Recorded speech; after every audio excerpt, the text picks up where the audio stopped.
ગામ મળદા તાલુકો કઠાલ જિલ્લો છે. મારી ઘટના એવી બની કે મારા ગામમાં જવું અને લાલ ગાડી મળી તે મને બેસાડ ઉમેદભાઈ અરખાભાઈ સોલંકી તે મને લઈ ગયા ચરે લઈ જાય મને ઇંગ્લિશ દારૂ પીવડાવ્યો અને તે પછી મને બેહોશ થઈ ગયા પછી મને રાત્રે ખબર પડી 9:30 1 વાગે તો મેં કહું અહીં જો લાયા છે કે તેને સરખેજ લાયા મેં કહું સરખેજ કેમ લાયા છે તો કે તારો કોમ છે કે મેં કહું મને ઘરે મૂકી જાઓ તે મને કે ઘરે મૂકી જવાના નથી તને કે લઈ જવાના છે મેં કહું ચાલ લઈ જવાના તારે કે દસ્તાવેજ કરી આવવાનો છે મેં કહું દસ્તાવેજ કઈ રીતે તો કે દસ્તાવેજ છે ને તારે કે કરવો જ પડશે મેં કહું મારા ભાઈના પૂછ્યા વગર દસ્તાવેજ હું ના કરું તો મેં એવું કીધું તે મને ગરદા પાર્ટી કરી 3 દિવસ ખવડાવી નહીં આ લોકોએ તે પછી હું 3 દિવસ સુધી 2 દિવસ સુધી વાત ના મળી એટલે 3 દિવસ સુધી મને ગાડી મળ્યો અને પછી 3જા દિવસે દસ્તાવેજ કરી આવ્યો પછી મને કેનલમાં નાખવાની ધમકી આપી હતી તે છતાંય કેનલમાં નહીં પણ એક અમારા મળદા ગામમાં સરપંચનું ખેતર છે તો ફેંકી દીધેલો બે હાલમાં તે રાત્રે અમારા જે ખેતરમાં સરપંચને ફોન કર્યો કે તારો ભાઈ અહીં છે કે ખેતરમાં તો કે ખેતરમાં છે તે મારા ભાઈને લેવાય એ દિવસ વરસાદ પડ્યો ફૂલ જો ના લઈ ગયા હોય તો હું ગામ તલી જવાનો હતો પણ પેલો ભાઈ જોઈ ગયા એટલે આ ભાગી નીકળ્યા 2 જણા ઉમેદવાર અરખાભાઈ વિશાલભાઈ રમતુભાઈ પરમાર આ તે ભાગી નીકળ્યા લોકો આ 2 જણા અને 2 અપરુજીના શૈલેષભાઈ કરી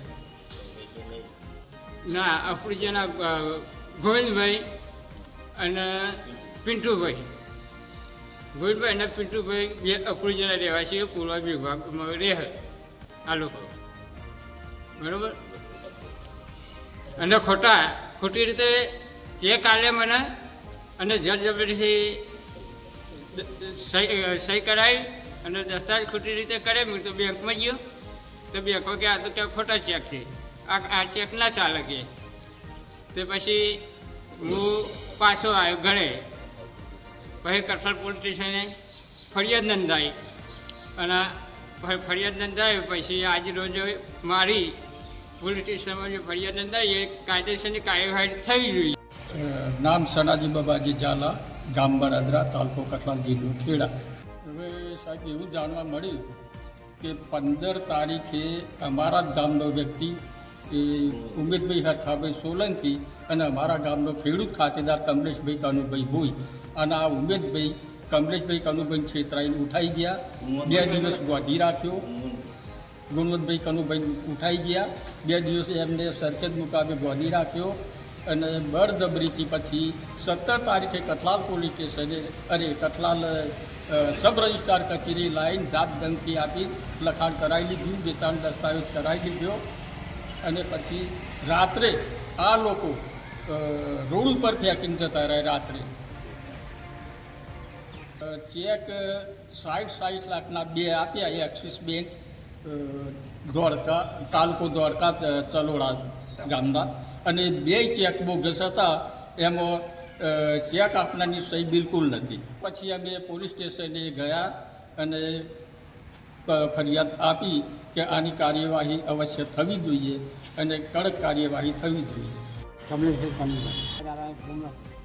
શોધ કરી ફોર્મ આગળવાળા બધી તેને ના મળી પછી કઠાળ ફરિયાદ મળી 17 તારીખે ફરિયાદ મળી પછી માટે હજુ રાતે રોડ પર નાખી એટલે હું ગયેલા